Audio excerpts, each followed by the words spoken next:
Blog Talk Radio.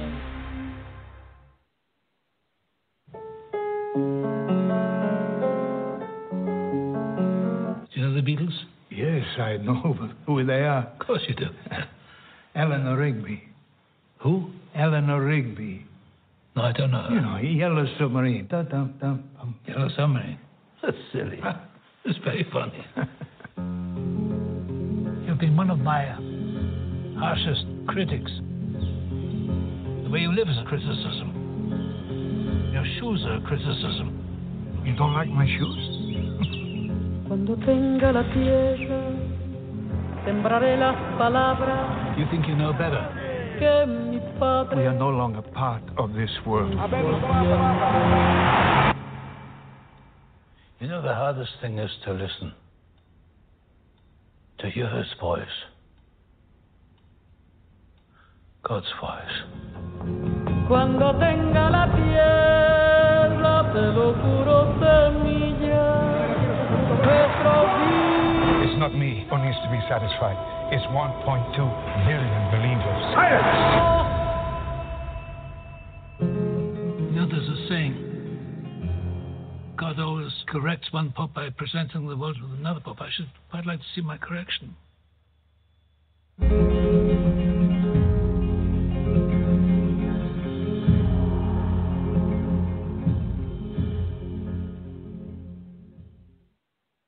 Welcome, everybody. I am Travis Hopson of PunchDrunkCritics.com, and what you just heard was a clip from The Two Popes, Netflix's latest film, directed by Fernando Miret, who did City of God and The Constant Gardener, two of my all-time favorites, and written by Anthony McCarten. McCarten is the screenwriter behind The Theory of Everything, Darkest Hour, and Bohemian Rhapsody. So basically, if you want an Oscar, you want McCarten writing your movie, because all three of the stars of those films won Best Actor for that film. The Two Popes stars Anthony Hopkins and Jonathan Pryce, two screen legends, as Pope Benedict and the future Pope Francis. Just as Benedict is about to step down, it's a unique moment in time. No one has stepped down from being Pope in hundreds of years. So this is a really special moment. And this movie is about them having a conversation before that happens. It's a movie that's funny and deep, and it's not as politically divisive as you might think. I'm somebody who's not religious at all, and I found a lot to love about The Two Popes. While I was attending the Middleburg Film Festival, though, I had a chance to talk with McCarten, who was silly as hell. He's a goofball.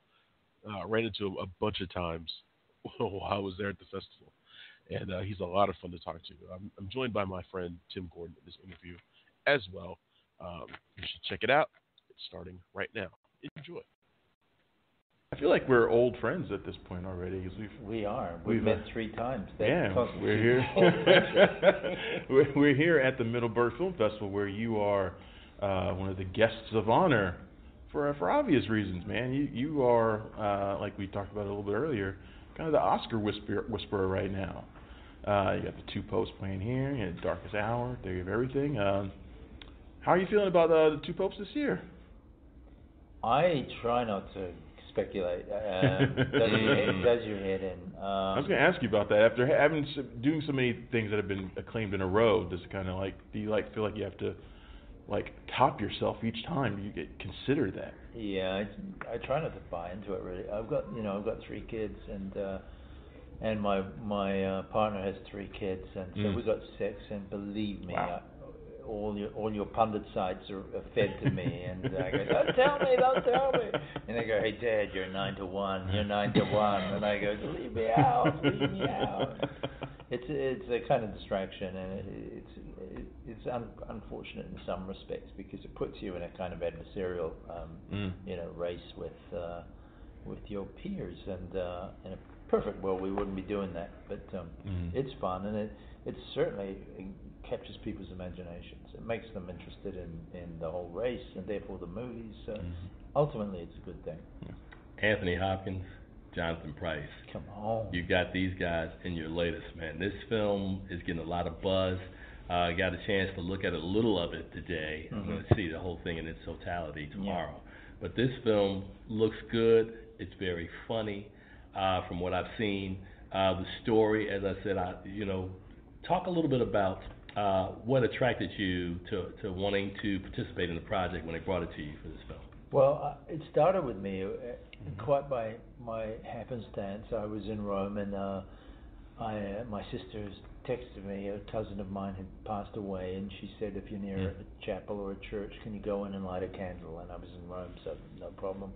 And I thought I'll go straight to St. Peter's Square, where Pope Francis was giving an open-air mass. And his charisma and his international appeal, you could feel it. It was palpable. And it wasn't just Catholics there. It was people from all around the world, because he's a global figure now. And people are fascinated by how he's handling this moment. And so I started to realize and become interested in the fact that we have two popes, and just behind Francis in St. Peter's Square is a small convent, and sequestered in that little convent is another pope. 500 years since we've had a situation like this with two popes. And what's curious is that they can't agree on much. And it's unique to the Catholic faith, but they're supposed to be infallible. How can you have two people who are infallible, i.e., right, God-deigned, certified right, and they can't agree on shit? And I went, well, that's interesting from a theological point of view. But secondly, the one who retired, Benedict, who's the German one, he had to have known that his resignation would usher in a new period of change, and he's an arch-conservative. And spent his whole life basically making sure overdue reforms remain overdue. And I thought, well, that's interesting. I have to dive into this resignation thing, because it's been since 1293 was the last time a pope got out of bed and went, nah, you know what? No, I'm done. Yeah. 1293, over 700 years. Wow. So what made this guy, a German, an arch-conservative, get out of bed one day and go, you know what, I'm going to step down. I'm going to do the unthinkable. And so it's a really unique moment in the history of a 2,000-year-old faith that presides over now 1.4 billion people. So because it is so unique, how do you, and Catholic Church, not famous for allowing people to just kind of, hey, we got plenty, we'll answer all your questions. How do you research something like that? Like, how do you do that? Well, my partner Eva, she's German, so when Benedict became Pope, all the newspapers had a headline, "We are Pope." Germany took it personally, like, wow, Germany has been in everybody's bad books for quite a while. And suddenly they'd been, one of their number had been made Pope, given spiritual significance. So they were all over it. So his entire papacy has been covered in minute detail, but none of that much was translated into English. So there wasn't much available to me in English, but through Eva and through contacts, we got a lot of stuff translated. So I got the skinny on Benedict that way, and similarly did the same with Francis, with getting stuff translated from the Spanish. Then I read a lot of books and so forth, and started to draw these two portraits of an odd couple, one a conservative, bookish guy, no charisma, and another guy, a man of the people, loves football, ex-tango dancer, fell in love with woman before he became Pope.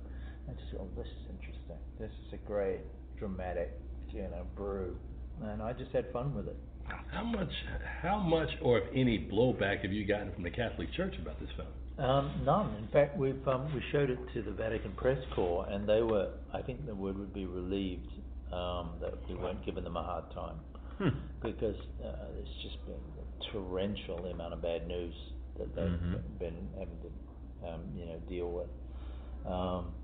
So this was not meant to be a Spanish Inquisition of the Catholic Church. People have done that before. This was more looking forward to the future and asking a question that I think pertains to our society too. Is our future best ensured by a progressive agenda or a conservative agenda? Or is there a third way? Is there something in the middle which involves compromise, listening to the other person, taking on board their ideas, and finding some sort of communion with someone else who you don't agree with at the beginning. So that's the kind of thesis of the thing. It seems like it'd be really difficult to find the right actors to play these roles.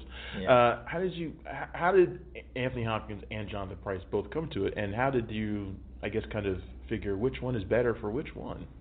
Well, when Pope Francis became Pope, the internet lit up with pictures of Jonathan Pryce. I remember that, actually. Yeah, because he looks exactly like him, and because nobody knew who this Argentinian guy was who'd just been made Pope, and everyone said, "God, that looks like Jonathan Pryce." And apparently Jonathan's kids came running in the room and go, "Daddy, you're Pope," and so that was obvious. And then Anthony Hopkins, for someone to get an actor of that age with that gravitas, he's an obvious choice. In fact, when I went in and pitched this to Netflix, I took in photographs of both men without asking their permission, and they had no idea. And Netflix said, "What have you got these guys?" And I said, "Well, work in progress. All things going our way, we could have both men." And in fact, it never happens, but they both said yes. And wow. I think probably both because they love Fernando. I know that Jonathan has said that he thinks Fernando is one of the great master filmmakers. I agree. Yeah. Now, we haven't spent a lot of time around you, Anthony, but both of us picked up that you have an amazing sense of humor. Now, amazing is a big word. Well, no. I wouldn't lay claim to that. Amazing sense of humor. I would say a possible, maybe mediocre sense of humor. How much of by virtue that you wrote it, how much of your sensibility and your humor were you able to work in this relationship, as you talk about, of these two men who are in a lot of respects opposite in their thinking? Yeah, I mean, I don't like to inject, artificially humor into a story, but I don't, try to take it out. I think anything that's pretending to be realistic has to have some humor. Anytime two people get together, there's at least an attempt at humor, right? I mean, it's part of how we transact as human beings. Some are better at it than so others. If someone sees, if I see a movie or read a novel and there's no humor, and I go, it's many things, but it ain't realistic. It's foregone its claim to realism if it doesn't have humor in it. So that's my overall take of it. But in this case, Francis, the Pope Francis, he loves a joke. He's a joke teller, loves it.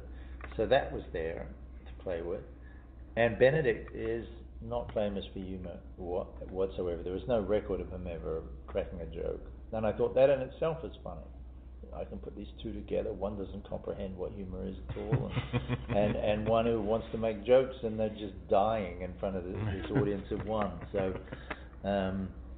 that I think that's where a lot of the humor comes from, and it also comes out of research. So the football-loving Francis, there's jokes in there, and when I have a little scene in a bathroom where Francis is whistling, and the Pope says, what hymn is that? Benedict, the sober German, says, what hymn is that? And Francis says, oh, it's ABBA, it's Dancing Queen, It's just the kind of reflects the difference in their personalities. So it's quite accurate. It's not trivial humor. Talked a little bit about Fernando Miret. I think I always pronounce his last name wrong. Morelos, yeah. Morelos, thank you. City of God, Constant Gardener, one of my all-time favorites. Yeah. Talk to me about what he brings to this particular film that is kind of, special, that's, perfect for it. What does he bring? Humanity. And there's something Franciscan about Fernando. And you can see it in the way the camera holds on the ordinary faces of non-actors. He cast a lot of non-actors, and he loves faces, and he just sees the human story in an ordinary face, so he has a great and presiding humanity to all his work, and especially in this one.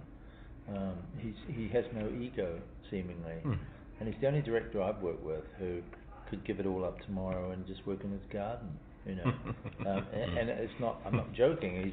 He really would. He'd be very happy. He doesn't need to be doing this.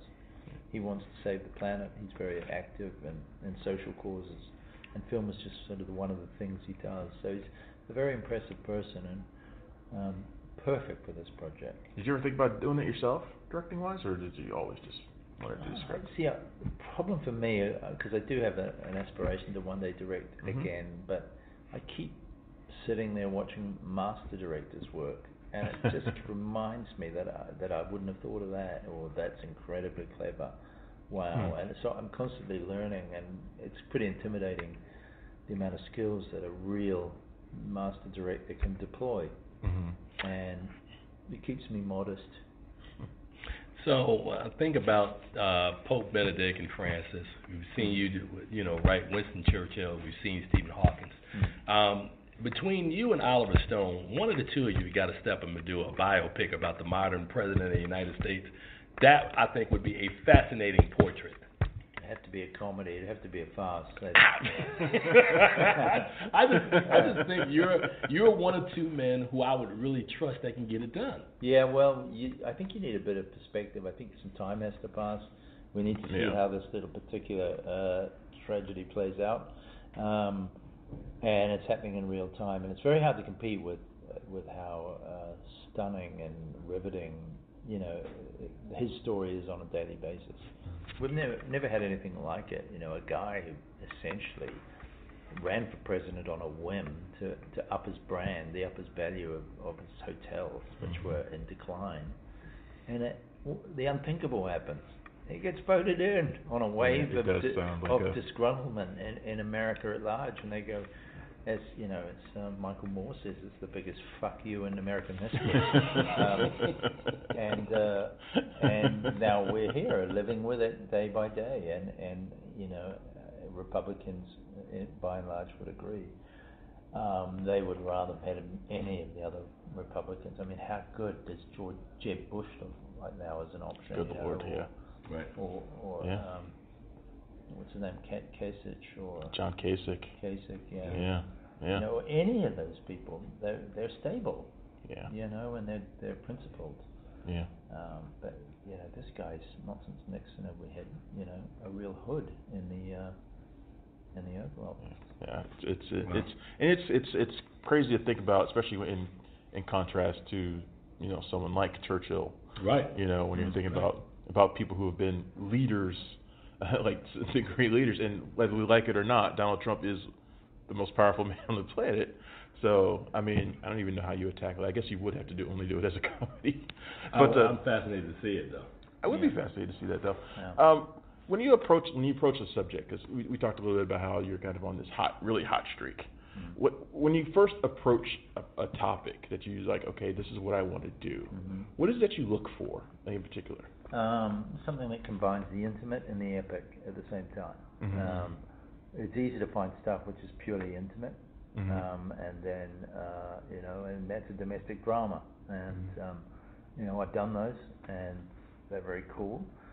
But I'm 58 years old, and I want to aim big, swing for the fences, as you say here in America, and when you can combine an epic storyline, like a Churchill, or even a Freddie Mercury, who's touched people all around the world, then you can dive into their intimate life and show something as hopefully as well observed as a small domestic drama, and the contrast I love, and I think if there's any reason why why Gary and Eddie and Rami won Oscars, it's possibly because they got to play in both sandboxes, the very intimate, the personal, show that side of themselves, but then step outside that and become an agent for world events.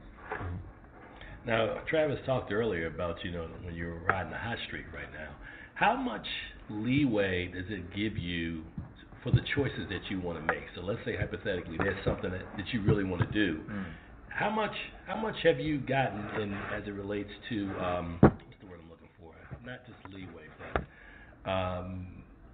Yeah, I know what you kind mean. of like I guess professional liquidity. Yeah. To give you that space in order to be a creative. Yeah, I probably have the cachet right now to go and make a terrible movie about someone no one cares about. And there's plenty of examples of people who've had that kind of credit in the bank and blown it on something stupid. Right. So I don't kind of have that that passion project which people have been rejecting for 20 years. Yeah. If people have been rejecting it for 20 years, there may be a good reason. For it. Well, we hear that story all the time. People going, I've been trying to make this movie. I know. The writing actually may be on the wall, and maybe that's an itch you shouldn't scratch. So I'm trying to.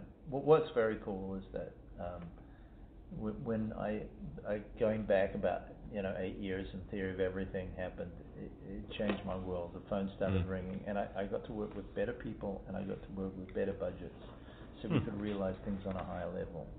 And that's where success started to beget success. Production values started to increase. Distributors put more money into advertising it.